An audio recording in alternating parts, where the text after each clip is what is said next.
Nalulong sa bisyo at droga si Dan nang lumaon naging pusher kahit may anak na. Nawala ng trabaho ang asawa ni Ninya kaya ipon nila halos maubos na. Paano na ang kinabukasan ng kanilang mga anak? Sa murang edad na 15 taon, nakapatay na si Franco. Nang lumaon, naging miyembro pa ng isang international gang ng mga shoplifters sa Hong Kong, Singapore at Taiwan. Di natin kailangan maligaw. Sapagkat taglay natin ang ilaw ng buhay. Siya ay ang Diyos na nagbibigay ng Tamang Gabay! Sa The 700 Club Asia, susunod na. Dapat every year ganito, ha? Mag-aaral kang mabuti. Asan si Daddy? Tinatanong ko sa aking mamang asaan si Daddy, lalo na po kapag may mga important events sa aming eskwelahan, lalo na kapag nasasabitan po ako ng medalya. Masakit para sa isang anak na katulad ni Dang ang lumaking hindi kapiling ang ama dahil sa pagtatrabaho nito sa ibang bansa. Para sa kanya, lungkot ang hatid ng tahanang walang haligi. Sa tuwing nasa bansa naman ang ama, hindi pa rin sila naging malapit sa isa't isa. Sa murang edad ko, hindi ko pa siya gaano naintindihan. Si Dad noon, napaka-disciplinarian niya eh. Yung absence ni Dad, talagang naramdaman ko yung hindi kami ganun naging close because of distance. Ilang buwan lamang ang kanyang bakasyon, tas aalis na naman siya ulit. Upang maibsan ang dinadalang lungkot, ibinaling ni Dang ang buong atensyon at panahon sa barkada. Natuto po akong gumimik, natuto po akong uminom, manigarilyo, magkaroon ng partners, at doon ko na po natikman ang ipinagbabawal na gamot. Nagot ako sa magulang ko. Hanggang sa edad na 19, nabuntis si Dang, bunga ng kapusukan. Hindi siya pinanagutan ng lalaki at huminto siya sa pag-aaral. I felt I was so lost during that time because kahiyan ako sa pamilya, hindi matanggap ni Mama at ni Daddy. Pinalayas ako sa bahay. That was the most shattered part of my life. How will I start all over again? Dali mo yung kapatid mo! Narayan ko na lang kung bahala. Ka nang babalik!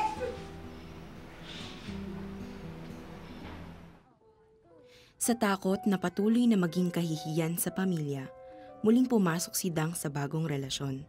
Nagpakasal sila at nagkaroon din ng supling.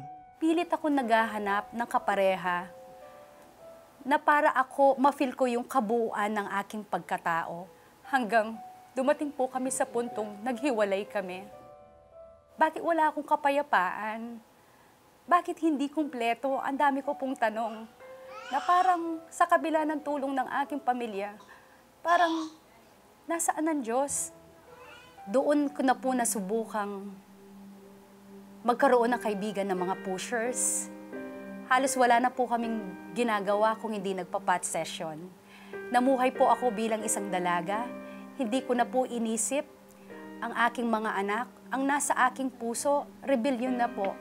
Pananakit, dahil sa rejection, dahil sa galit, dahil sa pang-iiwan sa akin. Habang pilit na umaahon sa pagkakalubog, siya ay kinatagpo ng Panginoon. When I was so wasted for several days, the strong conviction of the Lord didn't stop. I said unto the Lord, Panginoon, pagod na po ako. Tulungan niyo po ako. Gusto ko nang magbago. Gusto ko magsimula ulit. And that moment, I heard the small voice of the Lord. He said, My child, stand up. Face life again. Rise and high, I will help you. For I make all things beautiful in my time. Just trust me. Sa tulong ng kanyang kapatid, ay pumasok sa Drug Rehabilitation Center si Dang. Pagkatapos manatili doon, ay bumalik siya sa kanilang tahanan upang ituwid ang mga naging pagkakamali at humingi ng kapatawaran. Palagi ko sinasabi sa kanya na mahal ko siya. At alam ko, may magandang bukas ahead of her. True enough, naging maayos siya. So, in every victory niya, masayang-masaya ako dahil sa ako sa mga taong ginamit ng Diyos para magkaroon ng magandang buhay ang aking kapatid. Doon ko napatunayan, walang magulang na matitiis kahit gaano kasama ang kanyang anak. Ipinagpatuloy ni Dang ang kanyang pag-aaral. Noong 2009, siya ay nagtapos ng BS Nursing. Nagkamit rin siya ng master's degree in public administration at patuloy na nag-aaral. Maganda rin ang relasyon niya sa kanyang mga anak. Nagmamay-ari siya ngayon ng isang events management and consultancy. God is indeed a God of miracle, a God of transformation, and a God of many chances. I love what she said. Miracle, transformation, and many chances. Kasi Mari, we make mistakes over and over again. But you know, God, the Lord had to wait. Not that He was not concerned. He knew what was going on in Dang's life. He had to wait until she reached a point of desperation na she herself called on to God na pagod na ako, Lord. Please, ayoko ng ganitong buhay. That's when the Lord said, all right, I know you had enough. I'm going to raise you up. That's the desire of your heart. That's my heart's desire also. Amen. And because we have a loving and compassionate and ever-patient God, He's always waiting. Kahit na nakailang beses na tayo, He's always there waiting. Anak, I'm here. Come home. Come home. His hands are always outstretched towards us saying, I'm always here to forgive you. You can start again. I'm going to give you another chance and then another chance until together we can make something of your life. That's so true, Manny. That's the call of the Lord. I'm waiting. I'm always waiting for you. Come home. My arms are wide open to receive you. When your heart is right, I want to receive you into my arms. No conditions. You can come just the way you are. That's the great thing about God. We come with all our faults, all our sins, our messed up lives. He accepts us. Kapatid, if you're watching right now and you think your life is in such a mess, now you've done the craziest things, unthinkable things, I tell you, God is not shocked with your life. He wants to fix it. He wants to give you a transformed life, just like He did in Dang's life. All it takes is to surrender your life to Him and pray this simple prayer. Would you pray this prayer with us? Just say, my Lord, I'm confused. I don't know what to do. I have committed so many sins. I have done such crazy things, even things that I'm so ashamed of. But Lord, I saw the way you restored Dang's life, and I too want that same kind of restoration for my life. I want that hope. I want that future secured in you. So Lord, now I just run to you and confess my sins, and I ask you, Lord, please fix my life. Please cleanse me with the shed blood. You shed your blood on the cross to wash my sins away. And Lord, you died on the cross that today I may have life. So right now, Lord Jesus, I invite you into my life to be my Lord and to be my Savior. Lord, I give you my life. Secure my life. I place it into your hands. I pray this prayer from my heart. In the name of Jesus. Amen and amen. Malawak at malalim ang pagmamahal ng Diyos sa atin. Nagagalak siya sa ginawa niyong pagsabay sa panalangin. Ikwento niyo naman ito sa amin sa pamamagitan ng pagtawag. Nasa screen ang mga numero. Pwede rin po kayo mag-text. Sundin lang ito. Sumabay ba kayo sa pagdarasal at tinanggap si Jesus bilang inyong Diyos at tagapagligtas? Ibahagi nyo naman sa amin. Please text YES space The 700 Club Asia at ipadala yan sa aming smart number 0949-888-8001 at Globe 0977-805-6915 at Sun number 0925-300-3000. May kaagapay kayo sa mga hamon at pagsubok sa buhay. Sila ay ang mga kaibigan nating prayer counselors ng 24/7 Prayer Center. Ipagdadasal nila kayo at bibigyan ng payo mula sa Biblia. Kaya tawag na po. Nasa TV screen ang mga numero. Maaari nyo rin kaming makausap saan mang bahagi kayo ng mundo. Sa mga kababayan natin na OFW, makikipag-ugnayan lang sa aming mga trained prayer counselors gamit ang Skype o Facebook Messenger. Ang ID ay The 700 Club Asia. Matatagpuan ang mga huling kaganapan at episodes na dapat niyong abangan sa The 700 Club Asia Facebook fan page. May mga inspirational memes din na pwedeng inyong i-share mula sa aming Instagram at Twitter. I-add at i-follow na rin kami. Muling balikan ang mga kwento at episodes na nagbigay inspirasyon sa inyo sa cbnasia.org/media center. Pwede nyo rin gamitin ang mga devotionals sa inyong prayer time at pag-aaral ng salita ng Diyos. Ibahagi ito sa inyong pamilya at mga kaibigan. Bagamat isang pagpapala ang magkaroon ng mga anak, ito ay may kaakibat na responsibilidad. Ito ang paniniwala ni Nina. Kaya labis ang kanyang pag-alala ng gastusin ng naipong pera dahil sa nawalan ng trabaho ang asawa. Hanggang kailan ito magtatagal? Ang kanyang kwento pagkatapos ng ilang sandali. Diyan lamang kayo.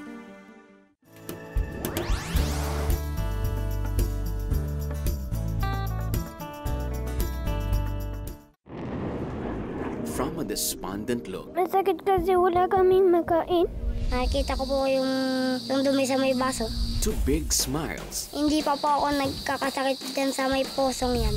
Nagtitinda kami, masaya kami. Kasi may tinda na siya. it's an evidence of the transformation and the hope they've experienced because of your generous giving. Help us reach more through your support. For your donation of 1,000 pesos, you will receive this uniquely designed monthly planner.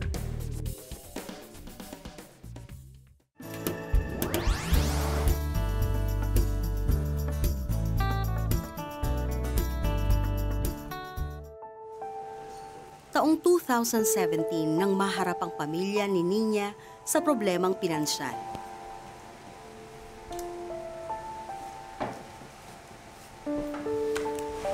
Meron akong gustong sabihin sa'yo, Mami. Ano yun? Posible siguro mawalan ako ng trabaho. Nagkaroon kasi ng pagbabago dun sa office, naapektuhan yung mga binibigay sa kanya na mga extra income. So nag-stick na lang siya dun sa basic salary talaga. Nagdulot ito ng pangamba sa kanya, lalo na't umaasa lang ang kanilang pamilya sa sahod ng kanyang asawa. Ayun, dumating sa point na pati yung tuition fee, due date na, late na namin siya nabibigay. As a mother, gusto ko kasi makita na lahat sila nakatapos. Aling Nina, kung pwede daw po makuha na yung bayad sa upa. Ano ba? Tapos naupa pa kami ng bahay. Parang ang daming naging struggle sa amin. Dahil dito, kahit labag sa kanyang kalooban, napilitan siyang gamitin ang kanilang naipong pera.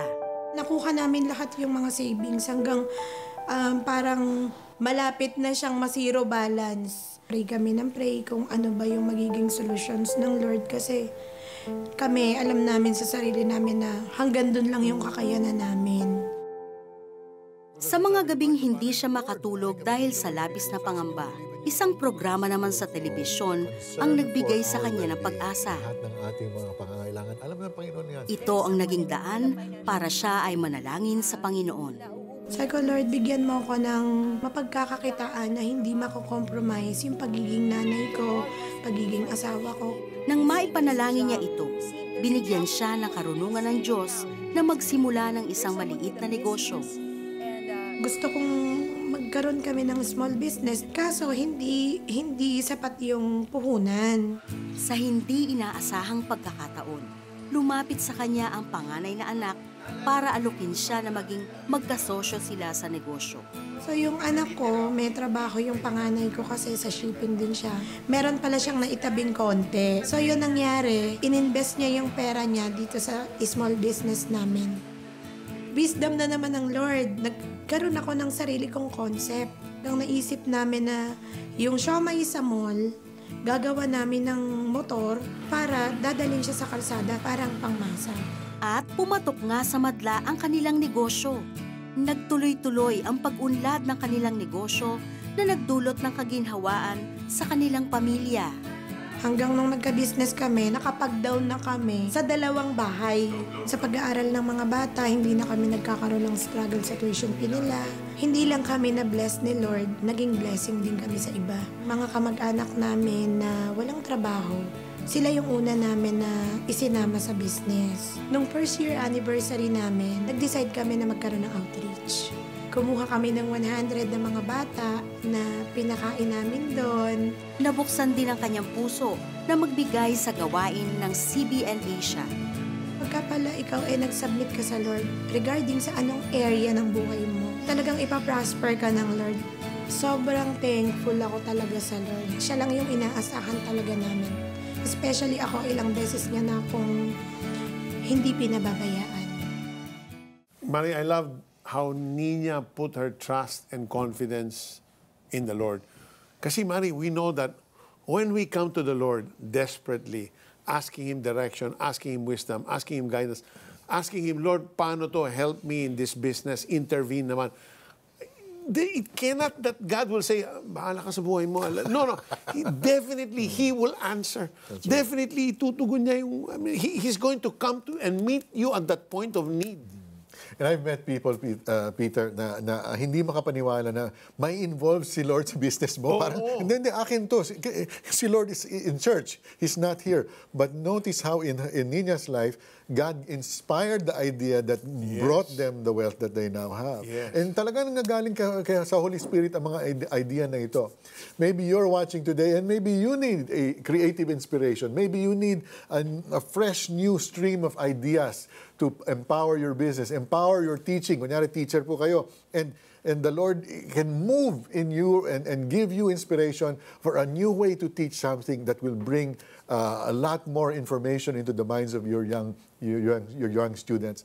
Let's pray now for the Lord to move in your life, shall we? In the name of Jesus, Father, we have come to you again today to ask for you to move, Panginoon, sa buhay ng mga tagapanood namin ngayon. Father, you are aware of each and every one. Alam po ninyo ang mga buhay nilang lahat, ang mga buhay naming lahat. Wala po kaming maitatago sa inyo.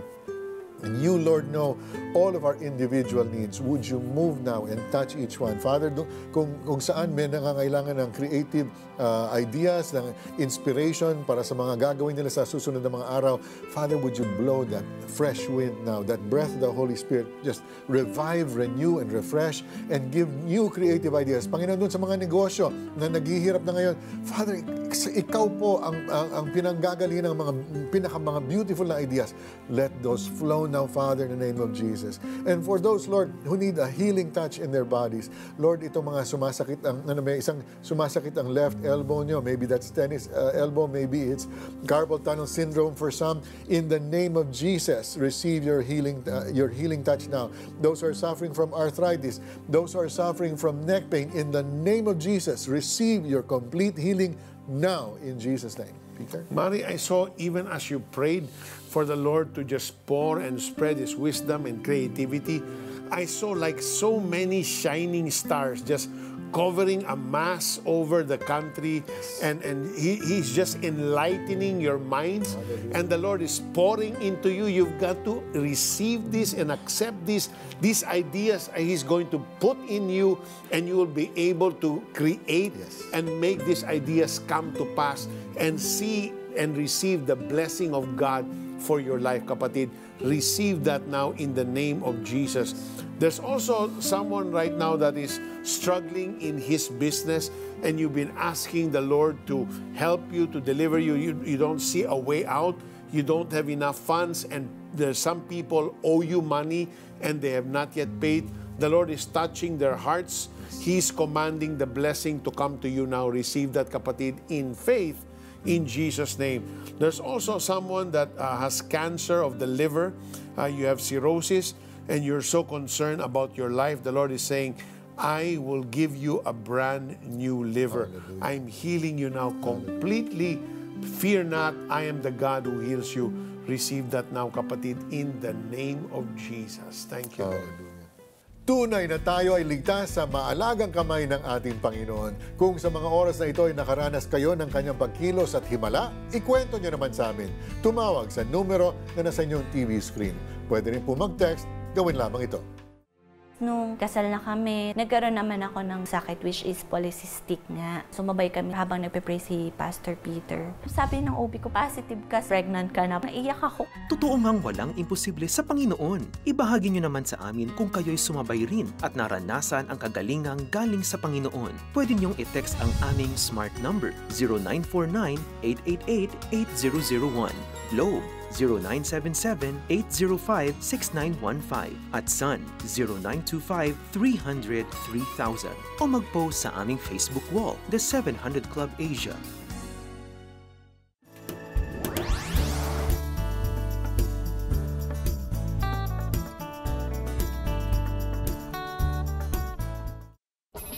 Reboot actually means to restart. There are times in our lives when God completely does away with our past failings and reboots us, causes us to start afresh, start anew. Learn from Peter as he shares 5 points on how to reboot and start your new year right.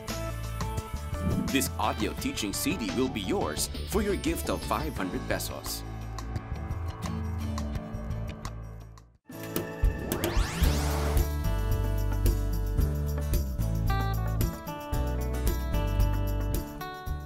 Pangarap ni Franco ang isang masaya at buong pamilya.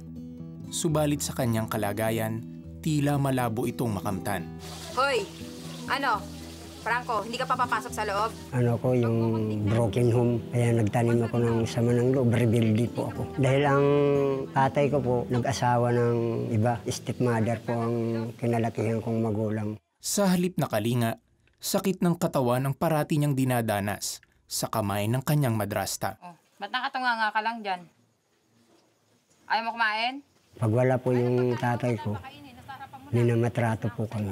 Yung kakain ako, sinusupalpal sa bunganga ko yung pagkain. Hindi ko makalimutan yung pinagbintangan niya akong nagnakaw. Tinali ako sa tulay, yung daanan ng mga sasakyan niya. Tinali niya po ako doon, ng hubot-hubad. Tapos napahiya po ako sa mga kabataan din po na nandun. Inisip ko na ako na siguro ang pinakawalanghiyang tao na bata na nabubuhay doon sa lugar namin. Bakit ganito ang parosang ginawad sa akin? Dahil sa mga trauma, tuluyang lumayo ang loob ni Franco sa kanyang pamilya. Pinili niyang lumayas at maging palaboy sa lansangan. Isinumpa ko na po yung lugar namin at saka yung mga magulang ko.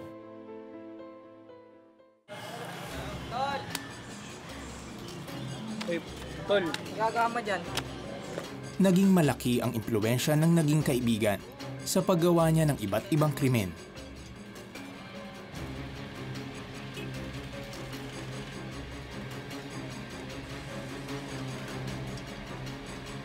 Hanggang sa natuto ako dyan ng mandukot. Dahil yung mga kasamahan ko, yung isinatcher, mandurokot. Kuya, tulong! Hanggang sa mahawak na ako ng patalim. Pag wala akong nadukot sa araw, mang-hold up na ako. Hold upin ko na, sakay ako ng jeep.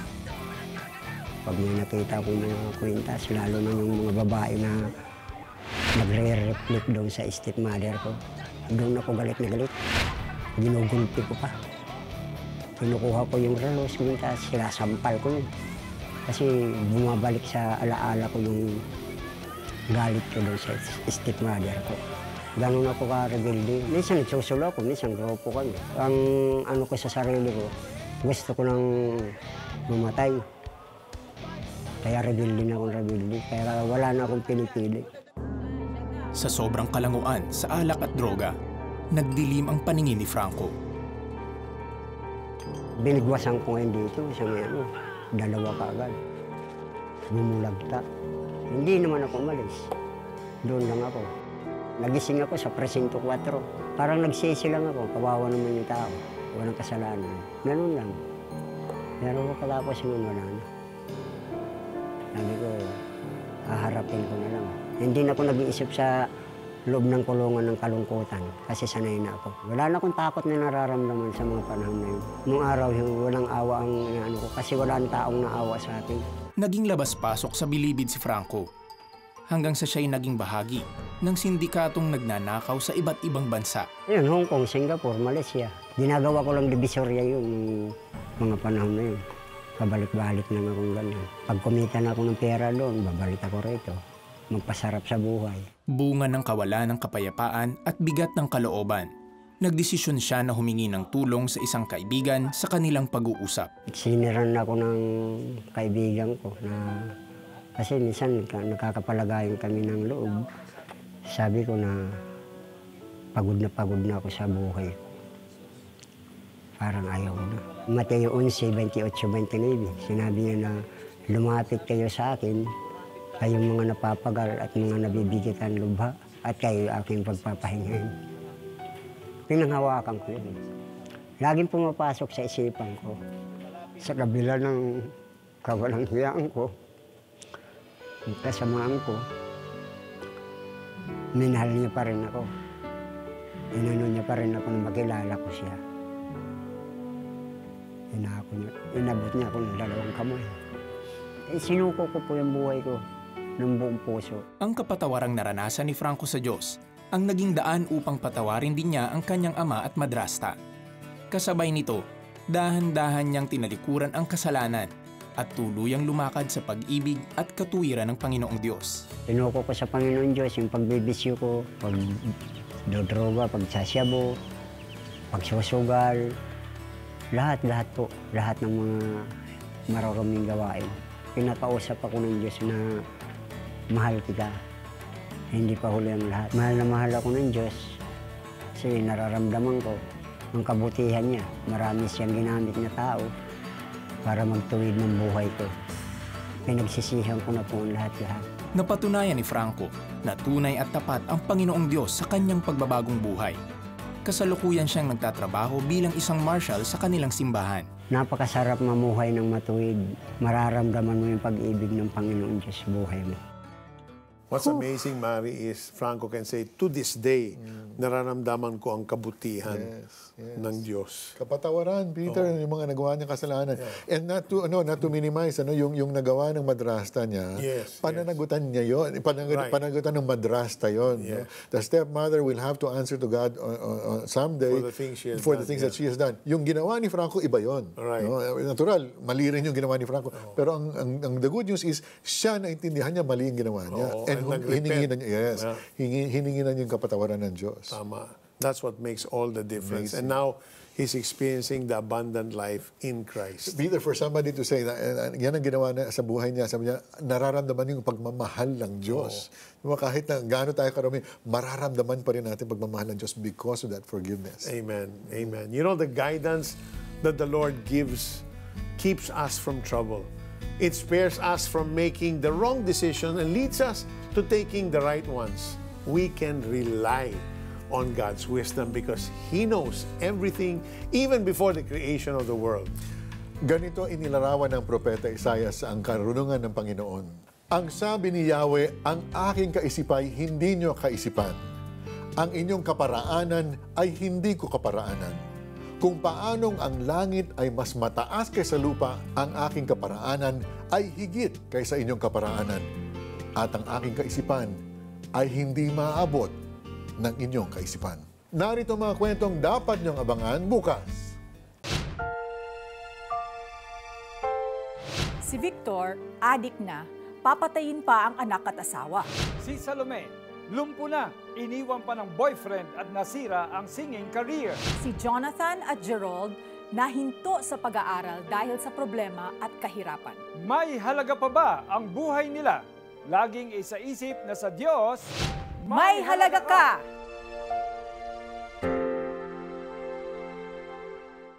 Bago po kami tuluyang magpaalam, we would like to thank Triboa Bay Living for our wonderful set tonight. Maraming salamat po. Samahan niyo kami ulit bukas sa panibagong episode na maghahatid ng pagpapala sa inyo. Same time, same channel. Laging isa puso na buhay ay gagaan. Kung si Jesus ang ating sandigan, mahal tayo ng Panginoon.